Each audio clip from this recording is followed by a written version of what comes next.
a delay on that. We had a technical issue, but I believe we got it all settled. And we have Rachel on the line as well, and I'll give her a moment to introduce herself in just 1 second.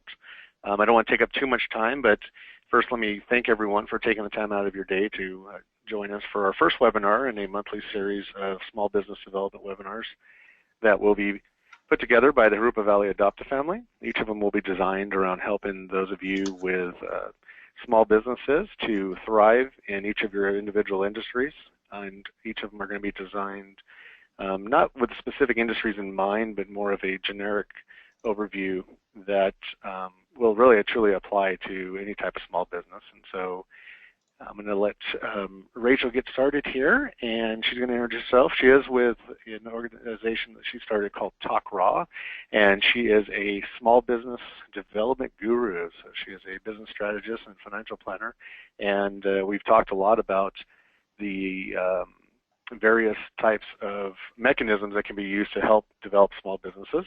And with that, Rachel, let me go ahead and turn it over to you.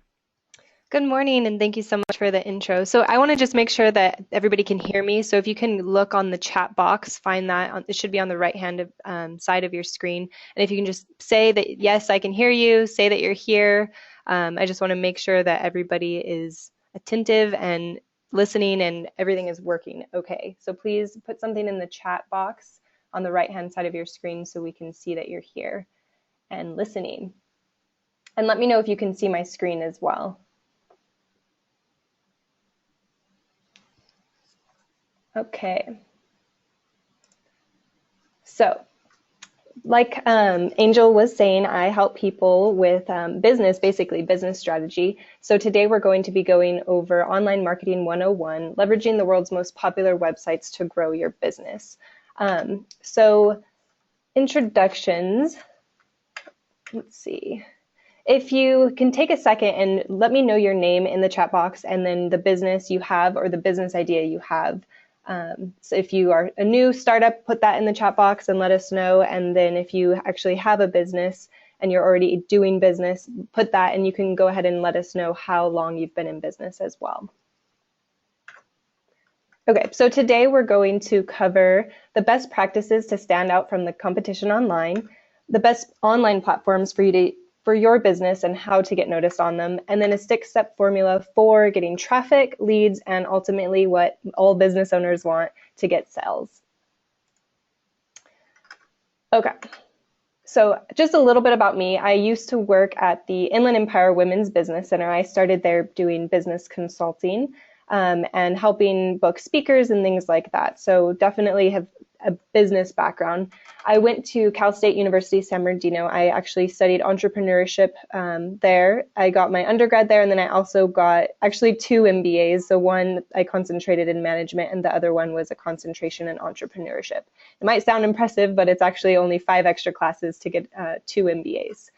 And then I currently work at the Drucker School of Management, and I do alumni relations there. And so I really love my full-time job because I get to work with amazing people like Tawny Kranz. She's the CTO of Netflix. She's one of our alums. Mark Hatch is, he has Tech Shop, which is amazing. If you're an entrepreneur, you should definitely look that up. It's a place that you can create a bunch of products, and he's the CEO of that company. So I'm just surrounded by giants in the entrepreneurial field and in management, and I absolutely love my job. A couple fun facts. I have a couple videos that have over 40,000 views on YouTube. I have an Instagram that's Talk Raw. If you want to follow me, you can. I self-published a book on Amazon, and we're going to talk about how you can leverage that platform today as well. If I can do it, you can do it. And then I've also been featured on Yahoo Real Estate. So social media is what we're talking about today, or some of it is what we're going to be talking about. And so just a definition, because we all know what it is, but have we really looked up the definition? So I love to kind of look at the foundation of things and see what they truly are. So social media, the true definition of it is websites and applications that enable users to create and share content or to participate in social networking. And so I think the important things that we need to look at here is create and share content. That's one component of it. And then the other part is it's about social and it's about networking.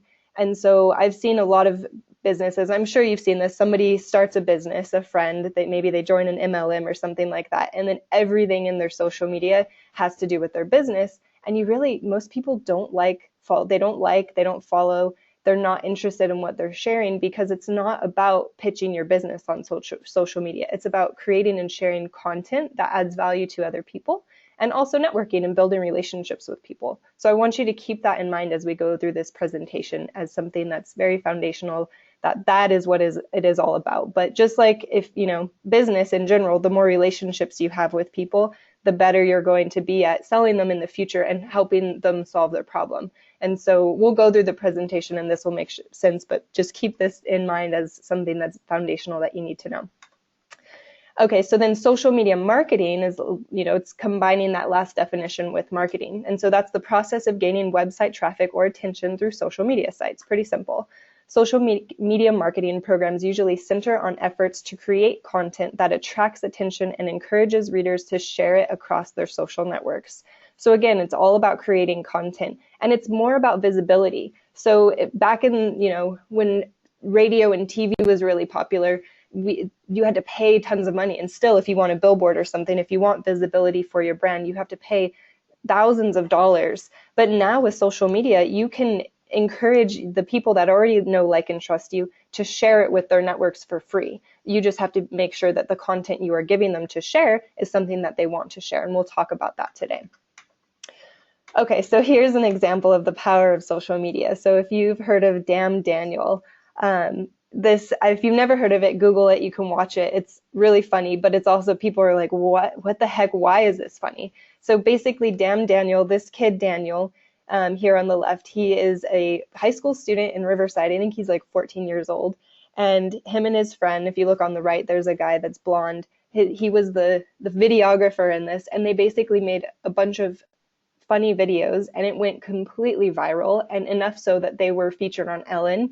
And Daniel got a lifetime supply of free Vans. His friend got a surfboard, but the biggest thing is they were featured on Ellen, and now it's a phenomenon. People know, when you say Damn Daniel or Daniel, you think of this person. And so you might say, well, they didn't have a business. How does this have anything to do with my business? Well, if you can get something to go viral, even just get it shared by quite a few people. You don't have to be featured on Ellen, although that's the dream, and wouldn't that be great for your business? But if you can create something that creates buzz in the market where your target market is hanging out, that can be valuable to you. And the cool thing is, you don't have to pay for it. It takes time, which time is money, time to create something like that.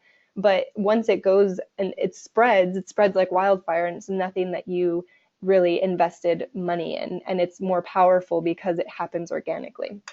So look that up if you have time. Okay, let's see. Here we go. Just a little delay. So basically, you need to understand the funnel that has to do with, really, this is all marketing, but specifically with social media marketing and online marketing. So the first step is that you want to create great content. Once you create it, you have to share it. After you've shared it, that will create more visibility for your brand. Once you've created a visibility and it's good, great content, if you're sharing bad content, then people aren't going to like you, because it's just that same person that's always pitching their business, selling. Everybody's kind of annoyed by them. When you're selling to somebody, you're not necessarily adding value to them. But if you're educating them or inspiring them, then you are doing something that they like, that they get value out of. That helps you become visible, but also likable, which we'll talk about. Which then leads to trust. And if you are in business, you need people to know, like, and trust you. So visibility is the know, like we get, and then trust. And then PS, because I didn't have room, that's problem solve. So at the end of the day, what business is solving problems for people. And so before you can solve the problem, they need to trust you that you can solve the problem for them. They need to like you, and you need to be visible. If they don't know that you exist, then how are you ever going to solve their problem? So this is what social media can help you do. So you need to start with the end in mind. So we have the whole funnel here, but you have to start with, what is the problem that you're solving? You have to build this backwards. So we're going to talk about that first, and then we'll work backwards. So the very first step is you need to figure out the problem you're going to solve, and figure out how and why people are going to trust you. So first step is to ask yourself, what problem do I solve? It's very simple. And this is going to basically be the business that you're in. But it does help if you do market research, which I'll discuss a little bit more in depth later in this presentation. But find out what problems do your customers actually have. You might think you're solving one problem for them, but you have the same solution, but it's actually a different problem that you're solving for them. So it does help to actually talk to your customers and find out the problem that you solve. And then also figure out why they should trust you. Do you have years of experience? Are you knowledgeable in this? Do you have a degree that makes you the person that they should trust? Figure out why you are the best in the industry or just good in the industry and you are able to solve their problem. So I love this book, The Likability Factor by Tim Sanders, and it talks specifically about trust. This is very important on social media. If you've ever been familiar with Instagram or things like that, you know that a lot of people will put stuff on their pages on Facebook and they highlight the best things about their life. But to be likable and to create trust, you have to be true to yourself. And I don't want you to start complaining on social media and be very negative, but you just need to be true to yourself, true to others. Don't be fake, show your realness. And so those are very important things that actually do create trust and create likability. And so I wanted to give you an example. So this is from Twitter, and this is the San Francisco BART. So you can see at the top, a lady, one of their followers said, bloody hell, you had over 20 years to plan for crowds, get it together. So she's complaining about the BART. And the BART responded with, planners in 1996 had no way of predicting the tech boom. Track redundancy, new tunnels, and transbay tubes are decade-long projects. And then somebody else commented and say, what I'm reading is whoever was manning the BART social media page just gave up completely, winky face. And then the BART responded with that of, no, we're not sugarcoating problems, especially ones obviously disrupting people's lives. It's not effective or honest way to communicate. And so they were honest. They were completely real. They weren't trying to sugarcoat things. They realized that they had a problem on hand and people were talking about this. And it went viral that people were complaining, but more importantly, what went viral, if you Google this, there are blog posts and articles written about how they responded to this, and that is going viral. And so even though the system is broken, they got a lot of visibility for being honest. So this is something that's very important that you should keep in mind. If you are in business and something does happen, don't try to brush it under the rug. Bring it to the light and be honest and transparent, and that could go viral, and that is very important to your brand, and people will trust you more if you say that you made a mistake and try to fix it rather than brush it under the rug. So the next step after you've figured out what problem you solve, which if you don't know what problem you solve, I'll have a solution for you at the end because that's kind of a longer discussion. But once you've figured out the problem, you have trust or you are communicating in a trustful manner, then you need to be likable. And likable, again, we'll go back to for social media, it's a little bit different than likable in person. So on social media, you have to think, why would my customer like me? So inspiring, funny, surprising, interesting, unique, exciting, happy, beautiful. These are all things, if you think about how you consume information and what you comment on, what you like, what you share when you're on social media, or just when you're cruising the internet in general, usually it's going to be these things. So it's things that are inspiring you, that are connected to your heart. Those are the things that you're sharing. And then the one that kind of stands out that's a little bit different is anger. And so that is different, and I would recommend going on the inspiring, funny, surprising, the positive emotions first. But the anger does have a place, and if you make people angry, or if you talk about something that you are angry about that other people agree with, it gets them riled up, it gets their emotions going, so that could be useful. Like, it's one in here, it's an option, but you definitely have to use that one carefully. So I have some examples here. This is from Post Planner, so if you want some examples of good social media, this is from Facebook. Here's one example, be patient. Sometimes you have to go through the best to get the worst. That's their post. But if you look down here, they've had over 1.2 thousand people comment, like, or share, well, not share, but comment or like or make a reaction to this. And then they have also had over 700 shares. And that is amazing because that's other people sharing their content for free, and organic shares are on people's personal pages are what really get the viral thing going and having a lot of people see it. Another one is, and this is kind of the more funny, I do all my ironing in the dryer. And so that's just going to people's kind of the funny side. And you might think, well, why in the heck would I be sharing something like this on my business? Here's the thing, and I'll talk about this later as well, but it's the 80-20 rule. So social media is about being social and creating content and having interactions with your family. So you want it to match the conversations that are already being done on the platform. So if you're on social media and you see that your best friend just got married and somebody's having a baby and somebody just graduated from college or got accepted, and there's all these life events, and somebody's on vacation, they're posting beautiful pictures, and then a marketer pops in and says, buy my thing, you're not going to like that. You're going to be annoyed by it. But if you are scrolling through this and people are posting funny pictures and inspirational quotes and you're liking them, and a marketer happens to do that for their business, you're going to like it. And you don't really know if that was your friend or if that was somebody else. You read the content first, and then you might look at the top left corner to see who was actually posting that. And so you want your customers to be interacting with you on social media. The way that algorithms work, especially on Facebook, Twitter, things like that, the more people are interacting and engaging with your content, then when you do pitch them something, they're more likely to see it. And that creates visibility for what you actually do. And I'll go into this deeper, but that's why it may seem weird that, on my business page, I'm sharing funny images and inspirational quotes, but there is a method to the madness. You want people to be engaged with your business and see all of your content ideally and be engaged with it so that when you do sell something, then they are seeing that as well. And so if you've heard of the Pareto principle or the 80-20 rule, and you can Google that if you've never heard of it, it's basically you can use that rule for social media as well. So at least 80% of your content should be something that adds value, that's creative, funny, interesting, compelling, that's natural on the platform, something that you would easily see on your friend's page and not think it was weird. And then 20%, if not less than 20%, can actually be you pitching your products or services and things like that. So this one, it has over 2,000 people reacting to it and over almost 1,400 shares. And then again, another example, when you're taking a shower and you hear a noise, but you're home alone, and it has a funny, cute picture, and it may seem weird that a business is posting this, but it's something that catches your eye. It's interesting, compelling, and again, it gets lots of shares and lots of reactions. Okay, so likability.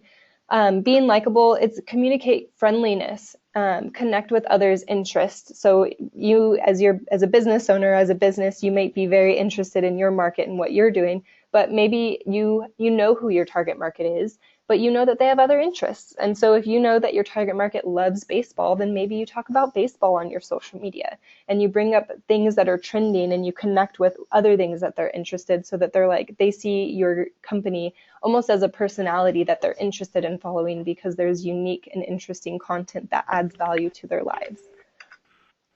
The next thing is to connect with others' wants and needs. So you can go from wants and needs. What do we want? Just as a human component, do we want love? Do we want to be inspired? But then you can also go of what are our wants and needs specifically regarding your business? So do we want a specific problem solved?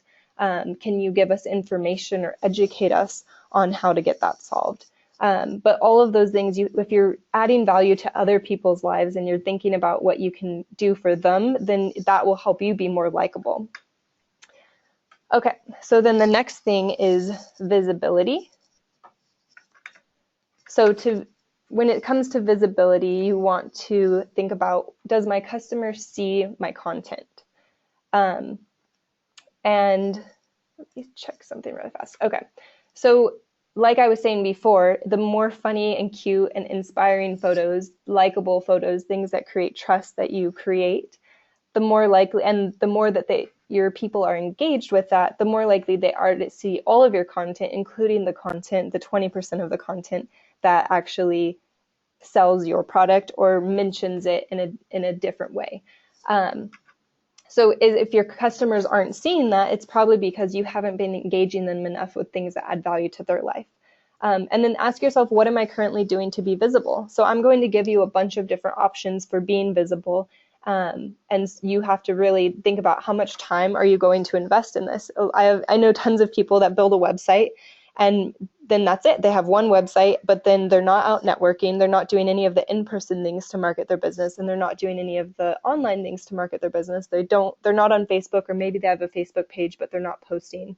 Maybe they're not on Twitter. They're not on YouTube. They're not doing anything online to get eyeballs, get visibility back to their website. And so that's what we'll talk about. And I'll give you a bunch of options for creating that today. Okay. And then also, is your content shareable? So we talked about creating, I gave you examples of content that people shared and liked and things that went viral. And so you need to try to think about how you can create content that is shareable. So most people aren't going to, if you pitched your product and it was for full price, most people aren't going to share that with their friends. Now, if there's a really good discount, maybe they would sell that, or they would share that with their friends because that's something exciting and they want to add value to other people. But then when it comes to just creating visibility, content that's interesting, unique, inspiring, the things that we talked about before, that is content that is shareable. And a trick with this is, how can you make the person that shares your content look good or look smart? So referrals, word of mouth marketing, we've all heard of that. So even if it is a full price item, if you have the best service in town or the best product, you're going to get word of mouth referrals because you are amazing at what you do. And people want to look good and they want to look smart and they want to be helpful to their friends and family. And so if you are really good, then you will get word of mouth. And the same goes, that's for your actual product or service. But when it goes to a very simple thing, if you want your content to be shared and you want buzz on social media, then you need to be creating content that makes people look good. If I share an article that I think is interesting that has helpful information in it, it will make me look good. But if I share an article that isn't well written and has typos and doesn't really share very much valuable content, it's going to annoy my followers, and I'm not going to naturally share that because it wouldn't make me look good. So you always have to be thinking about content being shareable, beautiful, and then also how can you help other people look good. And then, like I said before, the 80-20 rule. Okay, so I want to get into the nuts and bolts of the different platforms that you can use to boost your business visibility and how you can actually get noticed on them. So Google, and if you see in the top left corner, that is, there's a number up there, that is the Alexa ranking of the popularity of the website. So Google, as we all know, is number one when it comes to internet rankings. They are the granddaddy of the internet. So how can you be visible on Google? The first step is that you have to have some type of website. Okay, if you don't have a website, you can still be in business, that's fine. But if you want to be visible, then a good way to get started, especially if you want to be visible on Google, is you have to have a website. The next step is to submit your site. And let me find, I can show you exactly how you can do this. Let me see. So over here, if you literally go to, see if it will load, Google My Business, and you can click right here. The very first thing that comes up when you Google is you can get a free business listing on Google. So if you have a website, then all you have to do is type this into your browser and go add your link to the Google search. You want the spiders to be searching for you all the time. So once you do that, that's just the very start, and that you're not going to show up on Google right away from doing that. But if you don't do that, you're never going to be able to show up on Google. So that's the very, very first step, is that you have to submit your site. And then, so you do that with Google My Business. And then you also want to leverage the Google Keyword Planner.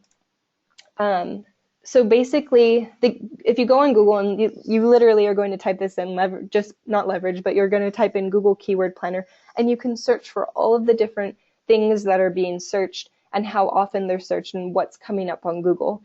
And it will show you the competition and how much, if you wanted to pay to get seen, how much it would cost. But I'm more about organic and saving people money. And so look at this, find things that have a relatively high amount of people searching for them, but the competition is very low.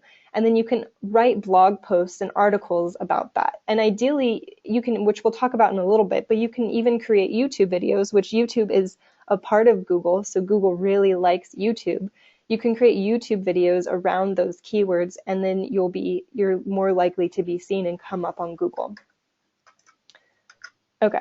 Then you also want to link your sites to social media profiles. So let's see, site directories, I'm going to go ahead a little bit. So create backlinks and linking your site to social media profiles, those are very similar. So basically, when Google goes and they want to know that you are popular and that people are talking about you and kind of you're active on the online community, basically. So if all you have is one website and nobody's linking to you and you're not linking to anybody else, then you're not really relevant in this space. But if you are on social media and you are on all your social media sites, you are sending people to your website, then that is a link, that is a backlink. And then you can also guest blog on other people's sites to create backlinks to your site. So a backlink basically is just a link to your website that is on somebody else's website. And the more you have of those, the better, because it's basically you being active on the internet community. And so if there are directories for people in your business, that would create a backlink as well. So let's say there is a website that shows all the people in a certain industry or a lot of the people in a certain industry. If you have your name and your website on that directory, then you're more likely, that's another backlink for you, and you're more likely to get ranked on Google. So great content blogging is a great way, because you want your website to stay active. You don't want to create a website and then never post something ever again. Google is not going to see you as very relevant. There's tons of websites that are built every day, and there are tons that are abandoned or never looked at every day as well, from the administrator side. And so if you're blogging every day, then that shows that you're an active business owner, that you're doing something. And the great thing too, we were talking about creating great content. If you blog content and then you post that on social media, you're creating backlinks, you're creating great content for your people to use, you're creating content that's shareable, so you can use that on multiple different platforms and start to create visibility for your business and add value to your customers or potential customers' lives. Okay, and then the next thing is, which I talked about earlier, is to guest post on other blogs. So you can take some of the content that you wrote and change it a little bit, or you can create completely new content, and then you can post that on strategic partners' blogs or on their websites, which will link back to you. So if there is an industry, let me think of an example. Let's say you're a makeup artist and you partner with people in the wedding industry. If you wrote a blog post on how to have beautiful makeup on your wedding day, and you had a wedding photographer post that, you're adding value to that wedding photographer's clients, to their lives and to her website, and you're making her website better, but you are also going to get a little kickback. You're going to get a bonus at the end. It will mention your name and your website, which will create a backlink. And if people are reading it, hopefully they'll then be interested in you and come to your website. So it's creating visibility for your brand through a strategic partner's website. Okay, and then Google Ad Grants is something that's kind of exciting. So you can literally just Google the word Google Ad Grants. I'll show you here. And then basically this is ads that you can get if you are a nonprofit. And so you can see if you're eligible here, you can sign up. This is a great way to find out if you're able to get this, if you have a nonprofit, and it's a great resource to get visibility for free from Google. So that's Google. And let me just make a note too. I'm going to go over 6 different things. Just for Google, I had a ton of action items for you. So we're going to talk about how you decide how to prioritize which ones you should actually do towards the end of this. So don't get overwhelmed, just take notes, and then we'll be able to figure out which one you can do later on. Okay, so Facebook is another great one. And it's number 2. So first is Google, and then second is Facebook. So it's important that you are on Facebook for your business, especially if that's where your customers are, which we'll talk about that. If for some reason none of your customers are on Facebook, then I wouldn't recommend that you're on it, but pretty much everybody's on Facebook, so something that you want to consider. So the first step is you have to have a business page, and that is different than a personal page. So you want to make sure that you have the business page, and that's important for getting likes. You can actually do paid ads as well, which you can't do that on your personal page. So that is very important to have. Um, and then you need to make it look good. So a lot of people, I've seen them, they set something up and then they won't get a graphic designer. And you don't even necessarily need a graphic designer if that's a strength of yours, or if you can create your own content on like a header and things like that, which I'll show you later in this presentation how you can do that.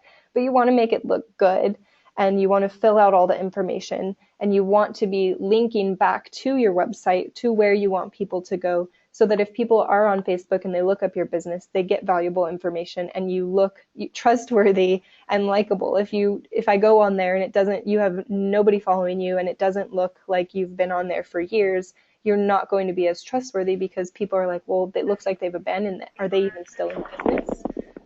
So that's something that is very important. Then, like I said, you want to link your business page to your personal page. So if you, and you're on your personal page, because people do research. So if you are sharing content on your personal page and I am interested in you, but I want to know what you do, I'm going to go to your about section, and you should be leveraging that and make sure that on your about section, you're linking people to your personal or your business Facebook page. And then this one is huge, and I think a lot of people aren't doing this, but it's super important, is to participate in Facebook groups. So there are a million groups out there, millions, probably billions, I wouldn't be surprised by that, for pretty much anything under the sun. So figure out who your target market is and what they like to talk about, and go on there and find a group that they're in. So I help people with business, so I'm in a ton of groups with entrepreneurs, people that want to be entrepreneurs, and that's basically where all of my target market is hanging out online. So if I go in there, I can easily make a comment, offer value to them, share content, and I'm developing a relationship with them and adding value to their lives. And then that eventually gets them to either be friends with me on Facebook or like my business page, come to a webinar, things like that. So participate in groups. It's just like going to networking events offline, only you can do it from the comfort of your own home in your pajamas. Again, we're going to be creating great content that adds value and is shareable. So if you are in a Facebook group, or if you're just posting on your business page, then you're going to always be focusing on what's in it for the other person. How can you make them look smart? How can you make them more inspired, happy? How can you solve a problem that they have? The more value you add to them, the more they're going to like you, the more they're going to trust you, and eventually the more likely they're going to be to buy from you. Don't sell. So we talked about this earlier, the 80-20 rule. And the 20 rule is the 20%. When you are talking about your business, I wouldn't recommend that you sell directly on Facebook. A lot of what people do is send people from Facebook to a page where they can get more information, where they continue to add value to their life. And maybe this time they say, okay, I'll give you this amazing content that really tons of people have paid for, but I just am going to request your email address or your phone number or some kind of contact information. Then once you have that contact information, you continue to add value, and then when you have their email address, then you can start to sell them after you've solved many problems for them. But when you're on Facebook, it's the platform, people are so used to just hanging out with their friends on there. If you come in and announce that you're selling something, it's not going to seem trustworthy, and it's not going to be likable, and people are going to be annoyed. So don't sell. And then be consistent. This one is huge. This is going to be, I don't know if I mentioned it for all the different platforms, but for Facebook, if you're blogging, if you're on Facebook, if you're sharing content, if you're on YouTube, Twitter, any of those, you want to be consistent. You don't want to post once a year and then go away. That's not going to be creating likability, trust for you or for your organization, because you're not being consistent. If you want, you can think of it like dating. So if there is a guy or a girl that called you once and you went on a date and you had an amazing time, and then they didn't call you for a year, when they did call you, you wouldn't pick up the phone, or if you did pick up the phone, you're not going to go on another date with them because you're annoyed. Like, you had a great time, then never called you. It's similar on social media or just online. If you're not consistent, then it's going to break down that trust, and people aren't going to like you as much, because it's like, well, yesterday they shared amazing content with me, But then today, they're not really doing anything. And really, they're just going to forget about you, and you're not going to engage them. And then when you do post something a year later, they're not going to see it. Okay, so that is Facebook. Oh, and then the other thing is that unfortunately, the algorithm has been changing, and business pages don't get as much engagement because Facebook needs to make money and they want people to pay for it. But luckily, Facebook ads are very inexpensive if you want a ton of visibility, and you can get very targeted visibility. So you can pick exactly who you want to be seeing your advertisements on Facebook. But you do have to pay for that. But if you boost a post or create an ad, you can spend, $5, and it will actually do something and it can help your business.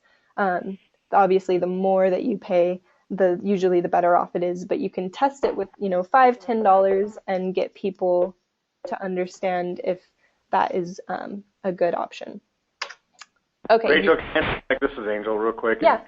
I just wanted to add that we actually use the pay-per-click type of format, and I know of a couple of you on the call already do that as well. There's, for the costs advertising on Facebook, you literally can start at $5, but for $20 to $100, the amount of content distribution that you get is an incredible value, especially when you compare it to what you're paying for click-through rates on banner ads and things like that with some of the online marketing firms that are out there.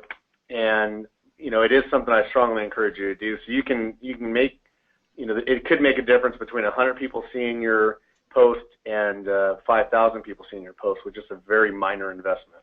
Yeah, can you speak to if between the 100 and 5,000, how much you usually spend and to see the difference? Yeah, and some of it has to do with the post content itself. So if you have something that's a very attractive type of post, and at Phoenix, for example, we came up with a very attractive ad campaign that was a firefighter, kind of a grungy-looking firefighter, dark background, and we spent less than $100 on marketing that post or promoting that post, and had about 107,000 views on it. That same $100 placed in a banner ad on Fire Engine Magazine or something like that would have maybe got us 1,000 views. And so, you can. It really, there's a lot that goes into it, and those algorithms that you talked about. You can have a very unattractive post that you pay to promote, and you may only get a few hundred. Mm-hmm. But the good thing about Facebook is when you go in and boost a post, it'll give you an estimate of what they feel. The number of views or the number of likes or the number of shares that you'll get for your dollars. And you can target, so when we do it, we strategically target growth areas. So we don't necessarily share or boost across a general population. We target specifically, for example, if we want to grow in Texas, we'll target Texas cities and certain keywords. So, and you may touch on this a little bit, Rachel, but things that are going to be attractive to us. So we don't care if a 93-year-old grandmother who likes cats is looking at our fire helmet ad. What we want is somebody that's entering the market, becoming a firefighter, or they're actually currently part of that, or maybe they're a purchasing manager, or they have a general interest, but somebody that is going to be attracted to our product. And so we target that specifically. And so the value that we get. So in just looking at that 100 and something thousand views that we had, we're pretty confident that at least 80 to 85% of them were within our target audience, people that we wanted to see that. Right, definitely. Yeah, and Facebook is really cool because you don't have to spend that much money, and like I was saying before, the targeting is just amazing. You can pick a page. So for example, if you have a competitor that has quite a few people that know about it and has good visibility, you can put your competitor as a keyword and get all the people that are interested in your competitor. You can be targeting only them. And then like you were saying, Angel, you can do that for all the people that like your competitor that also are in Texas or in California or are in a very specific area. I mean, you can target it for just Los Angeles if you want. So you can get drill down into who is my target market, and I only want my target market to be seeing that. And so the one thing that's super important, but I've noticed that a lot of entrepreneurs, they think they know who their target market is, but sometimes they're not too sure. And so I'll have a solution at the end of this presentation that's completely free. But if you want to know more about who your target market is, then that will just give you a better opportunity to understand who they are. So that when you do Facebook ads, or even just picking your platform, should you be on Facebook? Should you be more on YouTube? Should you focus on blog posts? When you're picking that, you can figure out based on who your target market is, which platform you should be leveraging the most. Awesome. Thanks and for sharing. Actually, Rachel, a question came in regards to setting budgets on that. And I'm just going to touch briefly on this, and you can send us an email and we can follow up with it. But when you set it up for your ads, make sure you click a maximum budget for that campaign. So whether it's a daily maximum for 7 days, or you set an overall budget limit, because Facebook will continue promoting, and if you set it only as a guideline without a maximum, you may wind up with a very large bill at the end, and it didn't necessarily target the right thing. So set up the target that you want to go after, set up the timeline, the duration, and then also set a maximum budget for that and monitor it. Make sure you go back in and see how it's going. Definitely. And you have to be careful, because when you go on the back end, I think it will set like, oh, here's my maximum daily budget. And so just make sure you read those little check boxes and be careful. And what I like to do is, when you first are let's say you're boosting a post, create really good content that you think will be good. Make it look beautiful. I'm going to talk a little bit about keywords, and I'll talk a little bit more about it later, and figuring out a keyword. And once you've figured out what you think will be the best value to your customers and you put it out there, just post it first, put it on your page, don't boost it, and then share it to your personal page. If you have employees or other people that are willing to share it, have them share it so that it gains some just organic traction, and see where it goes in like an hour or two.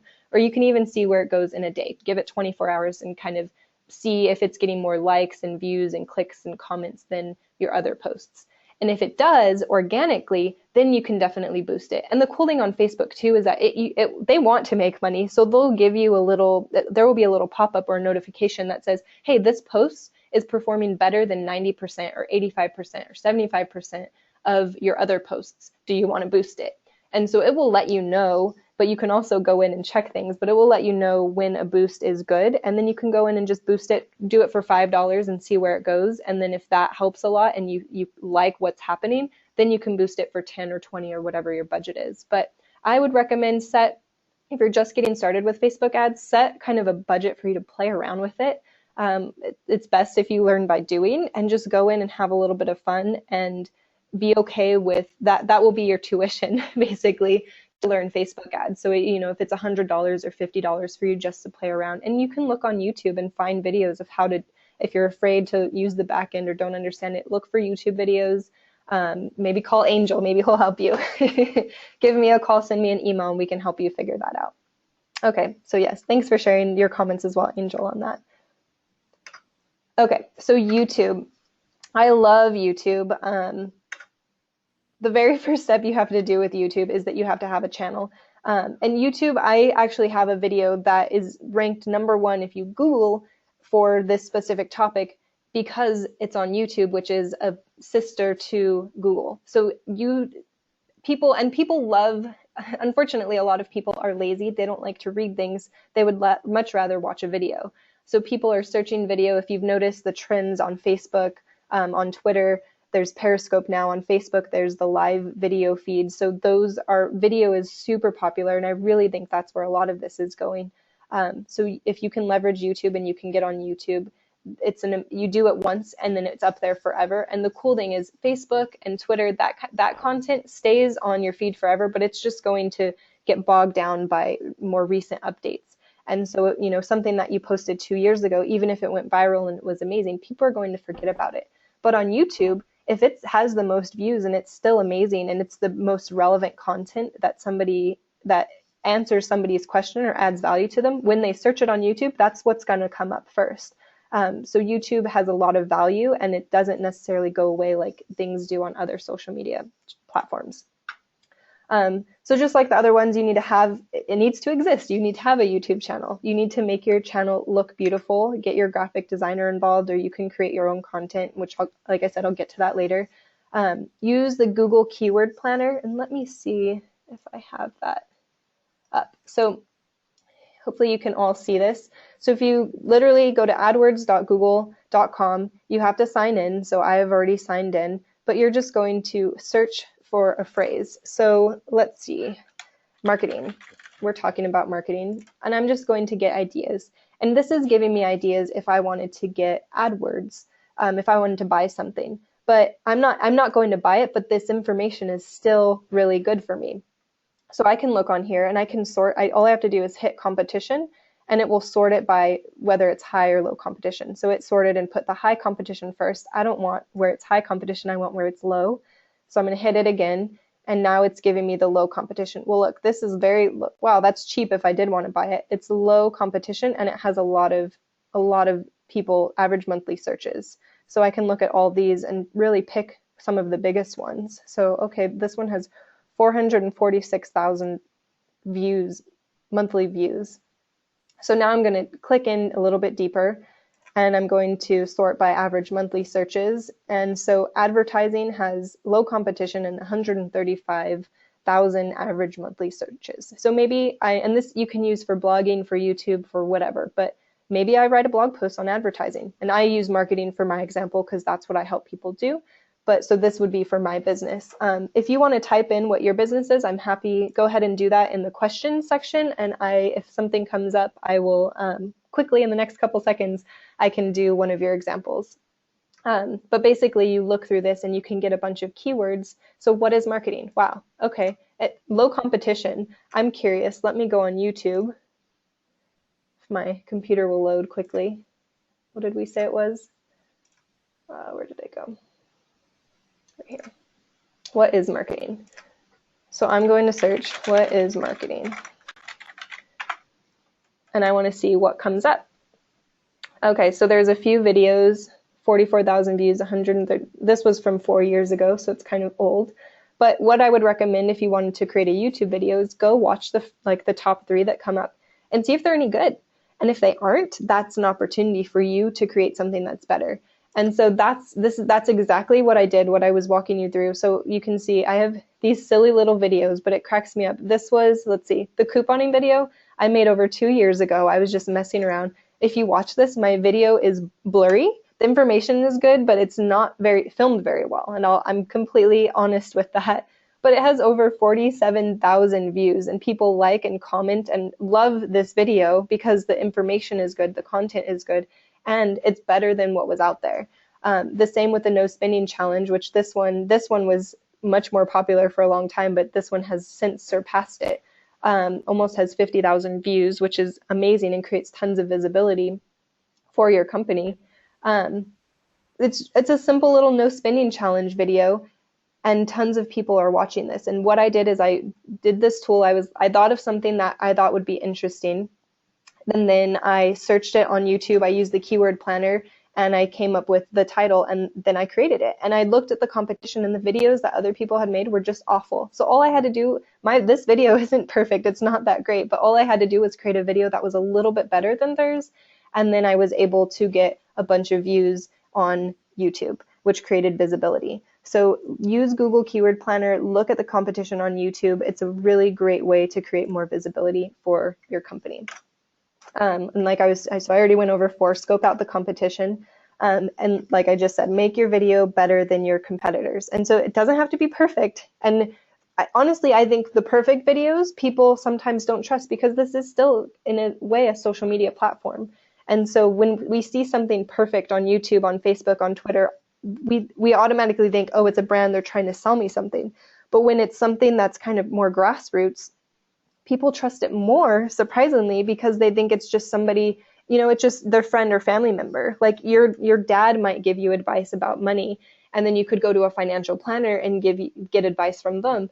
But honestly, you'll probably trust your dad more than your financial planner because if your dad knows about money, because your dad, you already know, like, and trust him. And so you will trust that and he has your best interest, whereas somebody that's trying to sell you something, you trust them to a certain degree, but then you're kind of always thinking like, well, what's in it for them? What are they really trying to do? So if you create yourself as a brand that's just giving valuable information, and again, like we were talking about the likability and the trust, and you really get people to trust you, then they're more likely to buy your product when you do sell it to them because they think of you more like the father in the example I just gave as opposed to the salesperson. Okay. And then add keywords and tags to the section. So let me give you an example of that. Let me get on this. Okay. So if I click in, I'll give you all my secrets away. Let me pause this. Okay. So when you're making your video, and I'm not going to go into the back end of mine, but basically you'll add a description, you'll add a title, and then when you're on the back end, you can also do tags. And so this is a really sneaky thing, so pay attention. Okay, so what I'm doing on here is I go on a video. So what I want you to do is find a video that's similar to the one you're going to create. You're going to right click with your mouse and go to view page source. And a bunch of craziness comes up. So I'm on a PC. I'm going to hit Control Alt Delete. I'm sorry, not Control Alt Delete. Oh no. Okay, sorry. Control F. I'm going to search it. Okay, and I'm going to type in keyword. And so it's going to highlight, and so don't worry about all this. It looks scary, I know, but it's going to find the keywords. And so this is what your competitor or whatever video you're looking at, this is all the things that they use as their tags. So this here is just a partial list because here it says ... So if you go down, you hit this button up in the top right, hit down, you're going to find all of the keywords. So these are all the keywords I used, and I showed you that keyword planner. Let's see, I'm highlighting all of them. Okay, so these are all of them.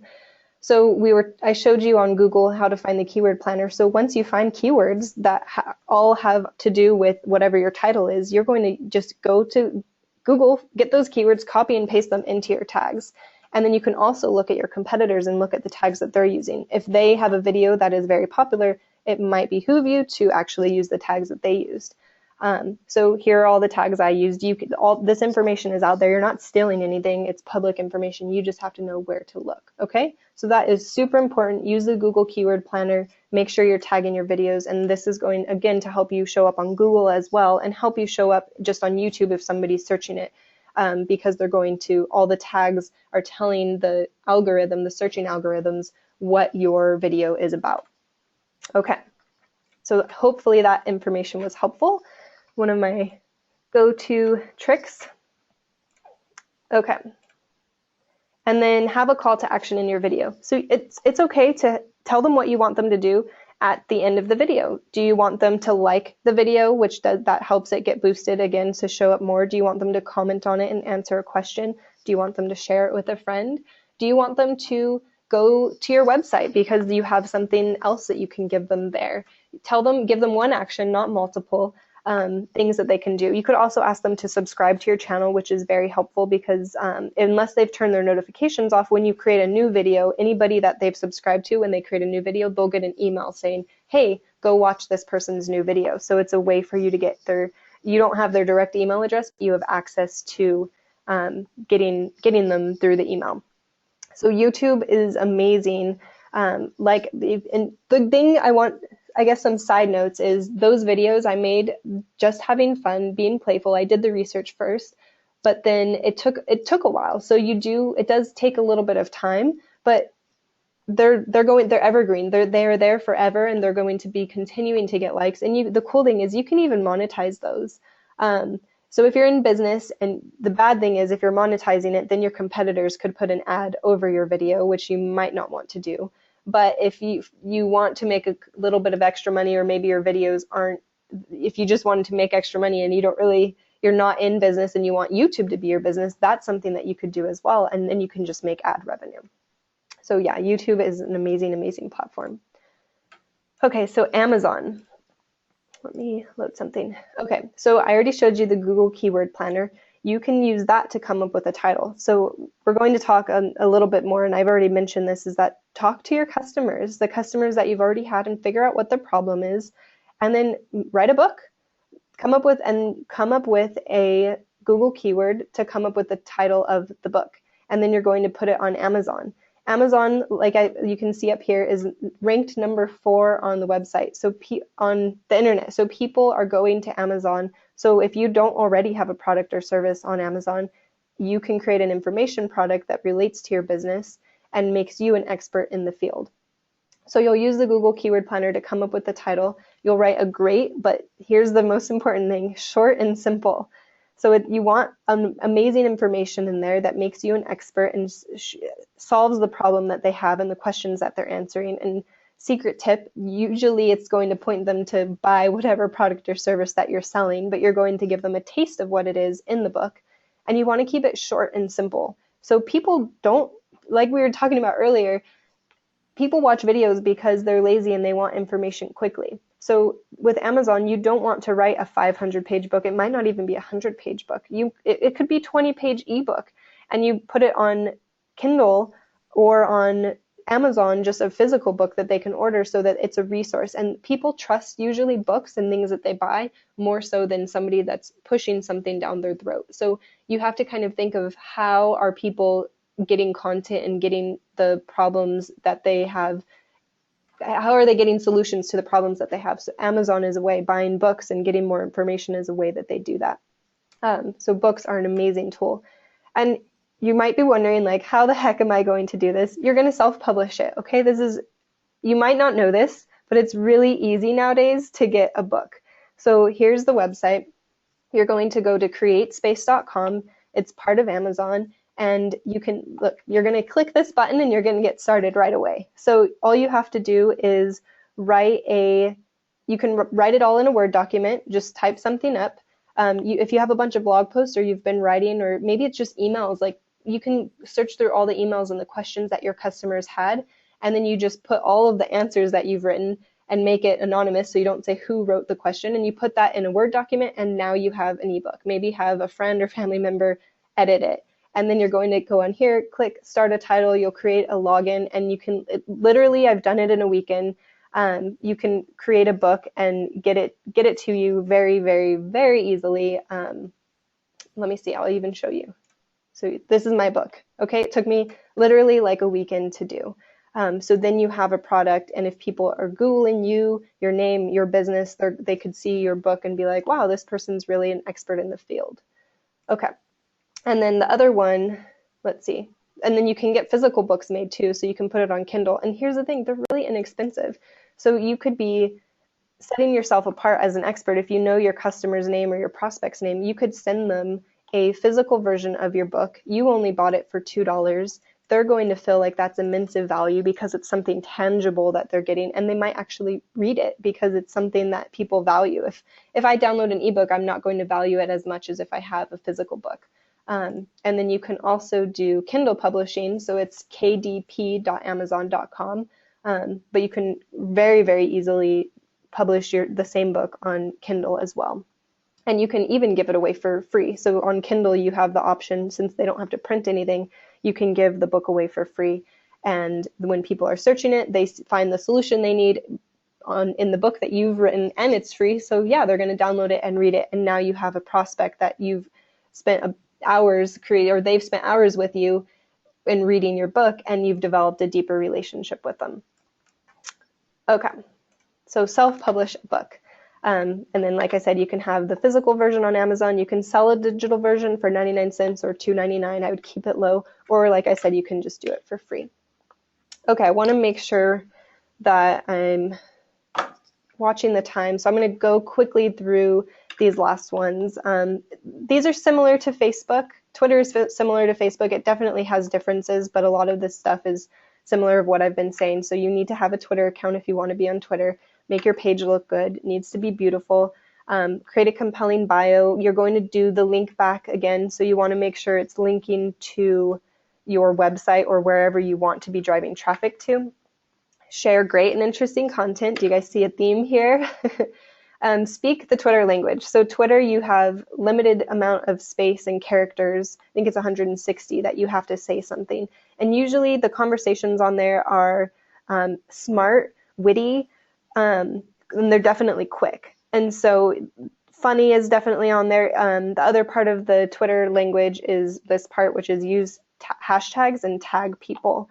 And let me see if I have Twitter. I don't have it open, but if you are on Twitter, if you are on your computer, if you look at the left-hand side, it will tell you what is trending, all the hashtags that are trending. So I would every day, really, if you have the time or have somebody in your office, look at, and you want to use Twitter, look at what is trending and try to see if somehow your business can relate to that trending topic. Could you create a blog post or even just a beautiful image that is funny or interesting that has to do with what is trending? And then there's more eyeballs on that hashtag and what's trending. So if you post something and use that hashtag, there's more people that are more likely to see and engage with your content and hopefully follow you. So like I just said that, so pay attention to trends. And just like Facebook, you don't want to sell, you want to be engaging. You're creating the relationship, and in your bio, you have information of how people can get a hold of you, whether it's going to your website. So it's just being known on the Twitter community. And then if they are like, wow, this person always shares interesting content, and I really just like them as a person, you create that know, like, and trust, and you're visible. Then they might do a little research and just say like, oh, let me actually like pay attention to who this person is, and they'll see your bio and your website, and hopefully they'll click on it, and that will lead to a deeper relationship with you. Okay, and again, be consistent, like with all the platforms. So LinkedIn is another one, especially if you are going after more professionals or business to business. First step is to have a LinkedIn account. Make your page look good. So there's a tons of different things that you can add on LinkedIn. I would recommend that you optimize your page, and there's basically a checklist, and it walks you through all the things you can do when you first get started. So definitely build that out. That's part of the know, like, and trust. If you don't have a photo on there and you haven't really put any information on your resume or what you're doing, they might think that you're a bot, or that you're just, somebody that's trying to get something out of them. But if you're actually a human being and they can look at your history and what you've done and accomplished, it's going to create a higher amount of trust, and they'll be more likely to do business with you or just talk to you. So create a compelling bio, get recommendations. So this is the social proof. So it's really cool on LinkedIn is you can ask people to give you recommendations on your work based on the places that you've worked or the business that you have. And you can literally pick up the phone and call people and ask them if they'll do that for you. If you have customers, and maybe even it's okay if you ask them like, hey, will you do this for me? I'm happy to send you a gift card or buy you lunch or something, just do this favor for me. And part of being likable and just in general, I believe in karma. And so if you want something, sometimes the best way to get something is to give it away. So if you want recommendations, go give a bunch of recommendations. And it's okay if give them and then say, hey, I gave you a recommendation. Would you mind giving one to me as well? People are much more likely to give you something if you've already initiated that and given them something. So on LinkedIn, kind of similar to Facebook, you can join groups, and you can find groups of people that are in the industry you're in, or in the industry that you want to target, which is awesome. And you can, again, create good relationships in there and have good conversations, add value to them, and then they're more likely to follow you, to be your Twitter friend, basically, and connect with you and potentially do business with you. You can also, LinkedIn also has the feature of being able to share content now. So you can share interesting, valuable content. And the cool thing is with LinkedIn, Twitter, all of these, you can schedule for similar content, or really if you want it to be the same content on all the platforms. If you want to mix it up a little bit, you can create a bunch of different, let's say, images or inspirational quotes or something like that, and post them at different times on different platforms. So, same photo A, you posted on LinkedIn today, and maybe it's not until June that you post it on Facebook. And then vice versa. If there's something you post on LinkedIn today, then you're going to post it on Facebook a different day. So you can create the content and post it on multiple platforms at the same time, or if you want to mix it up on different platforms. And then you can introduce yourself on LinkedIn, so you can actually connect with people and you can send messages to them. You are limited to the amount of messages you can send, and you want to be careful with that first message and not be spammy. But again, try to add value to them. If you see that they're in a certain industry and you have a solution, or you could send them to a blog post. Again, interesting, valuable content like, hey, I noticed you're in industry X. I actually wrote a blog post on this, or I know it doesn't even have to be one that you wrote. It could be something from Forbes or something like, hey, I found this really interesting. I thought it would be helpful to you. You're much more likely to like somebody and trust them if they're adding value to your life, which I just said a few moments ago, than if they're saying, hey, I have a solution. You want to buy it for me? It's like, oh, you're just selling me. Like, I know where your heart is, right? And so that's basically what I was saying: build relationships and add value to people. So lead magnet is basically something that it's something that you've created that you put out on the internet that draws people in. And usually it requires some type of opt-in. So this webinar, for example, is a lead magnet. When there was something valuable that we thought you wanted, and then you had to go and give your email address to access this. So this is an example of a lead magnet. Now you're spending, an hour and a half with Angel and I, and you're developing the relationship with us. We're giving you valuable content, and then hopefully in the future hopefully you do business with us, or you refer us, or you see us as an authority in this field. That's what we're looking for, right? And that's what you can do as well. And a lead magnet for your business, it could be a webinar, it could be an ebook, it could be that Kindle book. So there's tons of different lead magnets that you can create, but it's something that you give away for either free or low cost to people to get them to come in to your business. And again, don't sell right away. You can sell eventually, but it's all of this. It's like we were talking about at the beginning, it's networking. So it's about building relationships first and foremost, not selling people. Okay, so did you see a theme? The theme is building and creating great content. Okay, so you need to be sharing really amazing content. And to share content, you have to create great content. So that's the next step. Well, before that, so think about the sharing. So what content have you been sharing? I gave you examples of good content, of creating the visibility, the knowing, the liking, adding value to people. Be honest with yourself and ask yourself, have you been really creating great content that adds value to people's lives? Have you been following the 80-20 principle, or have you been sharing 80% of things that are selling and 20% or no percent of things that are that are selling people? And then, is the content valuable to my customer? So let's say you think that you're sharing really good content, but it's not really getting a lot of engagement. I would recommend that you go back and talk to your customer and see what is truly valuable to them, and start, do a quick interview with them and find out what their problems are, how you can solve it, and then share that content with them. And if you think you can do better, ask yourself how, and then do better. Okay, so then the last step is to create great content. So the first step in creating great content, which I feel like I've been harping on, is that you need to know your ideal client. So that is definitely the first step. Once you know that, then you need to know the problems that they want solved. It's very simple. You ask them, and then you help them solve the problem. It's going to be free, but it's also the catch that they have to usually opt into something. And then after you have all that information, then you're going to create the content. So some resources that I love is Canva is one of them.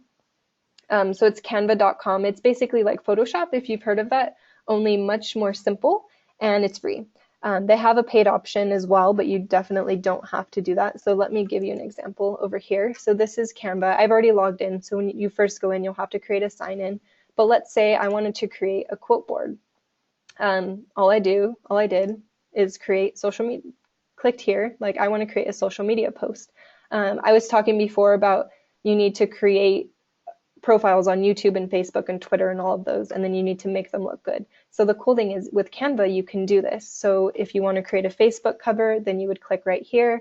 You can click, let's see, you can also use custom dimensions. That's always good. So blogging and ebooks, that your Kindle book that you wanted to create, you're going to need a cover for it. Well, guess what? You can do that right here.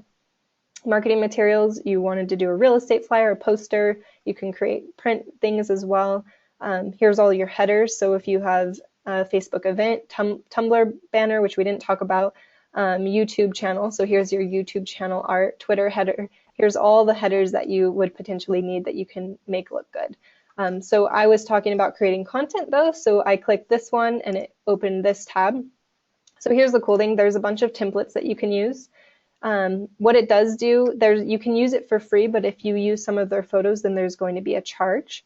So when you go to download it, it will ask you to pay, but it's like $1. It's so inexpensive. but like this one here is free. And then you can also upload your own photos. So I already uploaded one into the system, and you literally, here's the photo, you drag and drop it once you download it. And just so you know the whole process. If you go to stocksnap.io, you can find beautiful free stock photos, so you don't have to buy them. You can search by the photo you want. All I did was found a photo. Let's see, I think it's on the first page. It's not here anymore. Oh well. But I downloaded one of these photos. It happened to be this one. Here's me downloading it. Here's the upload, and then you can just drag it over, and there you go. And look, they already created a quote for me. So if I think this would be inspiring to my target market, then I can even just leave this quote. Otherwise, I can go search Google to find an interesting quote, and then I just click on here and I edit it, and then I download it, and I've created a quote, an image that I can use and share on social media. And you can play around with it. You can change the color here, the font, you can change all that stuff. So this is a really, really great resource if you want to create content, very simple content that is easily shared. PicMonkey is similar to Canva. Because of time, I'm not going to give an example, but you can easily play around with that one. Stocksnap.io, that's where I downloaded the photo. And then Screencast-O-Matic. So if you wanted to create a webinar recording, or let's say you wanted a YouTube video, but you don't want to be on camera, you can use Screencast-O-Matic and record your screen and just plug your headphones into your computer. And then if your business has to do with helping people somehow on the computer, or maybe if you just wanted to show them a demo with a PowerPoint presentation and your voice on top of that, you can use Screencast-O-Matic to do that. And then you have content that is shareable. Okay, so we talked a lot about target market. So take action, figure out, ask your target market, what's your biggest challenge when it comes to blank? So whatever the problem that you think they have is, ask them, what is the biggest challenge you have when it comes to this problem, or when it comes to your industry, or when it comes to your business? So I love that question. Ask them a variation of that. Listen to them, that's step 2, and then outline the answer quickly. And so you don't want to give them, a 40-page answer. You want to give them something short and simple, like, okay, if that was your mom asking you that question, like they had this challenge, how would you recommend your mom solve it? Give them quick tidbits that they can put to action, and keep it simple. And then that's going to be your lead magnet. And it could be a simple tip of just one little tiny tip, like maybe there's 100 things that they have to do when it comes to that challenge, or maybe it's 1,000. Well, you can break all of those little tips into images like the one we just created, or a quote board. And then you can if you want to aggregate all of those 1,000 tips into an ebook, then that's another lead magnet you can use. So it's always focused on adding value to the client and helping them with their biggest problems. And that will set you up as an expert in your field. And then when they are ready to pay for the solution, they're most likely to come to you. Okay? All right, and we have a few more minutes left. I want to leave some room for questions. So quickly, a 6-step formula for more traffic, leads, and sales. So step 1 is to develop a strategy. So define your target market, define what your goals are, pick the best platforms based on the target market and the goals. So I went over quite a few platforms today. I would not recommend signing up for all of them today. Figure out your target market, your goals, and then pick one platform based on those and see if that works. And if it doesn't, then you can move on. And if it does, then keep doing that one. And if you have more time or resources to allocate towards marketing, then you can move on to another one. So you'll set up a lead magnet. So whether it's that ebook that you wrote, or it's a webinar, or something, maybe it's a free strategy call with them. There's tons of lead magnets that you can create, but set up a lead magnet that solves their problem. And definitely set up a resource budget, so time and money, and then be consistent on whatever platform you're on. Definitely be consistent. So, and know that it takes time. So if you create all this stuff and then you put it up there, you're going to have to drive traffic to that, and whether you're paying with Facebook ads or things like that, and be consistent over a period of time. If you try it once and it doesn't work, you can assess it and change things slowly over time, but know that if you just try it once and it doesn't work, that it could work, but if you only invest one day in it, you're never going to know, because you didn't give it enough time to work out. Okay, so creating content, you need to define your target market's biggest challenges, and the best way to do that is to talk to them, like I said. Help help them solve their problem with high value micro content. It needs to be something that inspires them, is funny, things like that. That's always good to add into the mix. Make it shareable. Again, make them look good so that they're willing and able to share it. Make it beautiful. So we trust things when they are more beautiful, especially on Instagram and Facebook and all of these. Even Twitter now has images. All of these platforms where we're sharing images, you want to make sure that there's a certain level of professionalism and that it's pretty. And brand it. Put your logo on it. And then optimize. So create a consistent brand identity. So if you can see on here the colors that I use, these colors are across all my social media platforms. So you want to just be consistent with that, and then make sure you're linking your pages to each other. So like we were talking about in the bio on Facebook and the bio on Twitter, on YouTube, everything should link back to your main website, or maybe it's your lead magnet, but it should link to something so that you're telling people where to go and making sure you're taking advantage of those opportunities. If people are looking at you and want more information, that they know where to go and you're giving them an action. Leverage keywords, which we talked about. Leverage hashtags. Those are they're super important. And then drive traffic to a lead page. So a lead page is basically a place that you can capture somebody's contact information. Promote. So pick your platforms, become an expert in them. So like I was saying before, if you pick Twitter, if you pick YouTube, Facebook, whichever one you're going to pick, do it consistently, do research on it, dig deep into it, learn as much as you can. And that will really help it go a lot better for you. If you just dabble in it and then you move on to the next one, you're not going to see as much happening on that. Engage in the community. So this is huge. We can compare it to in-person events. So if you join the Chamber of Commerce, that could be potentially a great place to network if that's where your target market is, right? If you join it and you never go to a chamber meeting or mixer, it's not going to do anything for you. You're not engaging in the community, right? So you need to be known, and the way you do that is by engaging in the community and being active in it. And you want to grow your following. You want more people to know about you. You need to be sharing your own content. So that's kind of an organic trick, is you post it on your business page, and then after you do that, share it on your own page. And if you have friends or family that are willing to help you out, or even your employees, ask them to share your content as well to give it a little bit of an organic boost. Okay, and then you want to nurture. So nurture your community and your followers. This will help you build trust. You can continue to add value to them. Ask for referrals. So once you've given tons of value, and maybe on YouTube and Facebook, on social media, there's tons of people out there that the only reason they're following you is because you're continuing to give them valuable information and content for free. And maybe they're your target market because they have this problem, but they're not your target market because they don't have the money to pay you. In a way, that's okay, because if you can ask them for referrals, or if you're visible to them and then they are visible to people that can pay for your solution, then that is a win. Okay, so it's okay if some people are accessing your free content, but just make sure that you're asking them for referrals. And then offer a paid product or service. So I'm very careful about, you have to be careful about selling versus engaging the community and helping them. But if you are creating amazing content that people truly want, I mean, look at Apple products, look at Steve Jobs and that company. So people line up outside the door to get a new iPhone when they already have one that came out a year ago. They are waiting for it. They're their biggest fans, and they truly want the product and demand it. So if you're creating something so amazing that people absolutely love and are talking about, and there's buzz in the community, when you do offer a paid product or service, they will be more than happy to pay you. And honestly, I've seen this in my own business. I do tons of free things for people and for other businesses to just help them. And then when you give constantly and you're adding value to other people's lives, they'll come to you and say, okay, I need you to do something. Like, how can I pay you? I want you to do X, Y, or Z.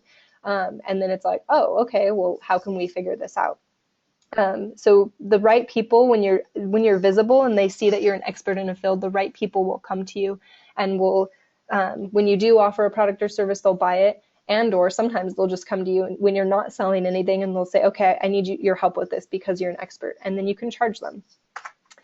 Okay, and then measure. This is huge. So set measurable goals, track your progress. So sometimes it might seem like, oh my gosh, I want to get 10,000 followers on Facebook, or I want to get a bunch of people on my email list or something like that. But set measurable goals. Put down, if you're going to start today, put down where you are at, track it in an Excel document or a Google Doc, and know where you started and track your progress every day, every week, every month. Make sure you're going in there and seeing the growth and celebrate that growth. It might be small at first, but it usually on all social media platforms, it's going to be exponential. So it may seem slow at first, but then over time, as you're consistent, it will just go gangbusters and be amazing. So celebrate those small wins, even if you get one new like or one new follower. And then continue to do what's working. And so track what you're doing, especially if you do decide to do, Facebook and Twitter at the same time. Track what you're doing on each of those platforms every day. And then change what isn't working. If something doesn't seem to work, don't stop doing it and do something different. Yeah, so that is pretty much it. I have a monthly business challenge that I do. So if you like this information, you like this content, if you go to talkraw.org/monthly business challenge, and we're probably going to send you a recording of this so I can include this in the email as well. But if you go to this website, basically all it is free monthly business challenges so it's more content, more valuable information for you to grow your business. It's just action plans, because I've seen a lot of people, they don't know who their target market is, but they don't really know how to figure it out. So the first challenge is a client discovery challenge, and then it goes on from there and helps you truly understand more marketing, who your target market is, and how you can reach them. Okay, so I hope you like this presentation. I'm going to open it up for questions and comments. I think we have 5 minutes left. And Angel, if you have anything you want to add, please go for it. Let me go ahead and let's open it up for questions, and that way I want to make sure we get all those people their questions answered. So I know Ryan had asked a question about whether we are recording this. It looked like there were some problems in the beginning, so I want to make sure we have a full recording to show, and we will be able to probably share that, but I wouldn't give Rachel the opportunity to review it first. And hopefully we can get it out, because this has been a fantastic presentation. Thank you. I appreciate that. Yeah, so if you have any questions, I see Ellen, you said the problem I see in good Chamber of Commerce costs like $300 or $400 a year to join. In other words, Corona is $300, Riverside is $400. Is that worth it for a small business? So any business consultant, their favorite answer is it depends, and that's my favorite answer as well. So I have no idea what your business is. If you want to give me a little bit more information, that would be helpful. But it depends on your budget, who your target market is. If you think other chamber members are your target market, especially if you're doing business to business, then that could be good. But I would research what are the benefits that they offer to the chamber members, who goes to the meetings, who's active in that community. Usually you can show up to some of their networking events either for free or pay the non-member price for like $20 or $30. So you could do advanced research and make sure that your target customer is there. And I don't know what your budget is either. So if your budget is $10,000, then $400 is a drop in the bucket. I would say potentially go for it, because it's just testing it out, and it's not that much money compared to a $10,000 budget. If your budget was $300 or $400, then that's all of your money, and I would definitely want to make sure that it is somewhere that your target market truly is, and that you could get revenue from there. Let's see. Ellen said, it is a marketing small business primarily through public relations. I have found the Jurupa Valley Chamber of Commerce to be completely useless. I can only give them credit for helping me get elected to public office. Okay.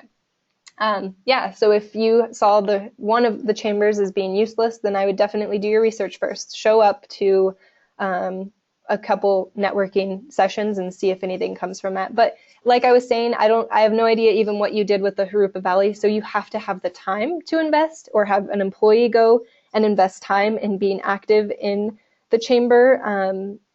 It's a great place to build relationships and network, but you have to make sure that you're working that community and that you're engaged in it, and that takes time. So that's something that you'd have to look at. What is your time budget as well? Okay, let's see. Rachel, there's a great question from Ryan Crabtree, who I'm familiar with, and I think, if you don't mind, I can probably answer that question. Yeah, go for it. And it has to do with, the question that was asked is, what about growing too quickly, biting off more than you can chew from a social media perspective or from any type of marketing?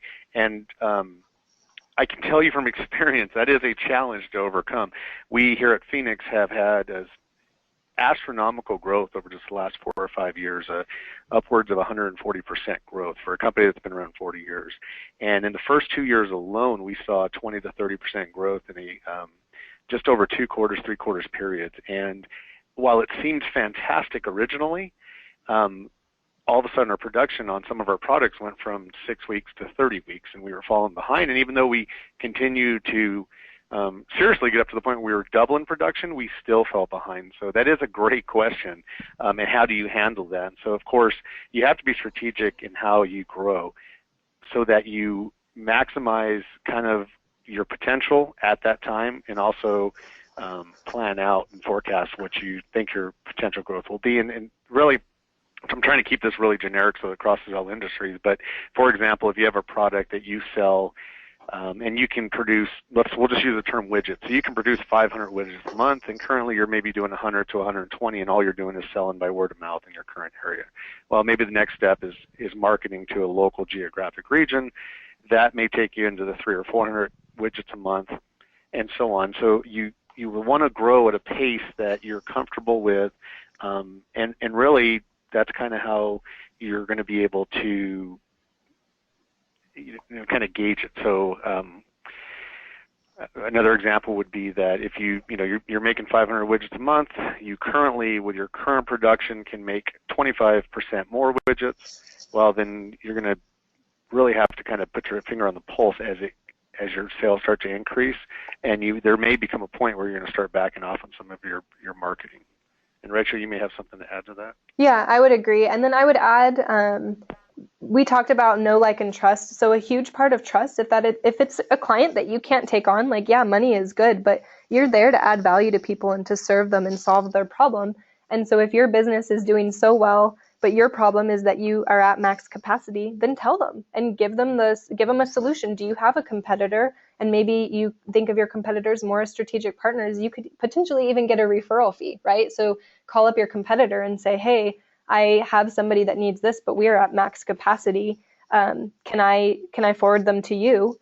And maybe you get a cut from that, or maybe then you become a marketing agency. If to me, that's a good problem to have if you're getting too much business, and then you can start outsourcing to your competitors and make them strategic partners. And potentially, if you're that good at marketing, you can just be a marketing agency and help all the other people in your industry. So yeah, I think that's a good problem to have. But you can always be, even if you didn't, there in your industry it doesn't work, that you can get referrals or affiliates. Be honest with the potential customer and tell them that, if you could do it, that it wouldn't be for a long time because you have back orders or something, or let them know, like, hey, there's this other person that does this and I think they could help you, and I'm happy to give you a referral. Because that, even though you might be giving that business away now, later they're going to appreciate you much more, and just your brand authority and identity, you're going to be trustworthy, and they'll know that they can trust you and they'll come. Even next time they might come to you again because they trust you, and they know that you'll give them the answer that is best for them rather than the answer that's best for you. And that's great feedback, and that's something that we tried to focus on doing once we identified that gap, was making sure we were communicating. You always want to under-promise and over-deliver to people, and never want to do it in the reverse of that. So being open and honest with customers has helped us to maintain our success. Definitely. So are there any other questions, comments? Let's see, Ryan has another one.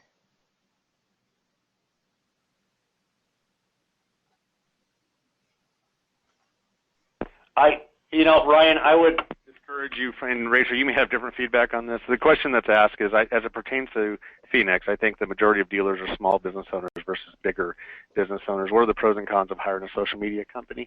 I am not a believer in hiring a company to manage your social media. They don't have the passion that you do, and they don't have truly the knowledge about it. Having a marketing person within your company is one thing, but so like we've looked out and reached out to a couple of companies that do social media marketing, and at $3,000 to $4,000 a month for posting ads for you, you'd be better off, in my opinion, especially for a smaller company, to follow the advice that Rachel gave earlier and spend that money in boosting your post.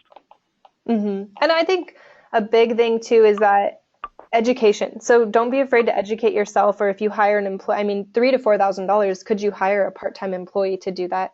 And then pay for training for them, or maybe it's training for you or somebody that's already in your office. So that's what I focus on, is giving the information that you need so that you can continue it.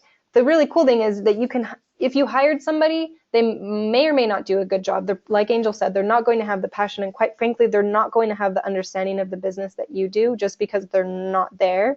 What you need is somebody that can think in a social media and a marketing way and kind of observe what's going on in the business. And, you know, maybe somebody, if you're manufacturing, maybe somebody says a funny joke or does something silly. Like, I love the marketing of, what's it called?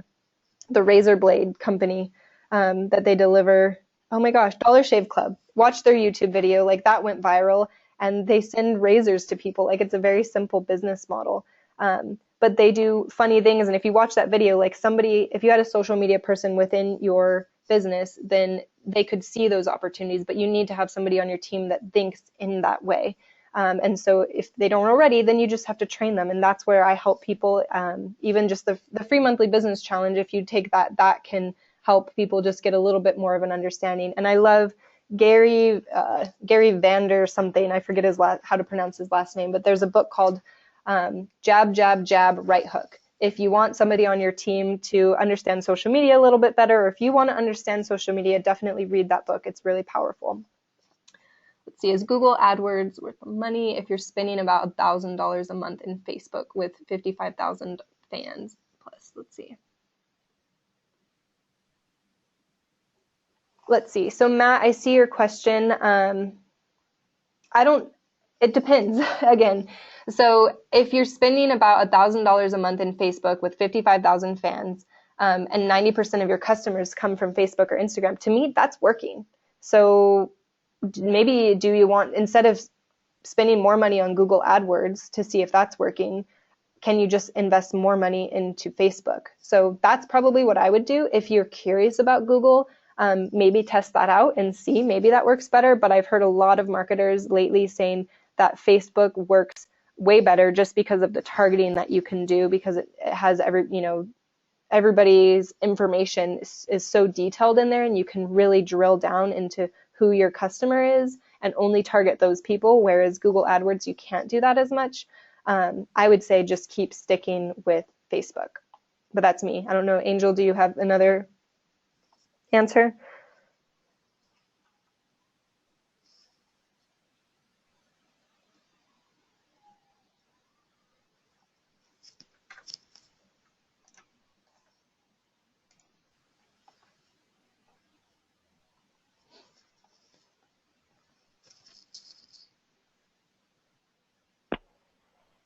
Rachel, you still there? Yeah, I'm still there. Do we have any other questions from anybody?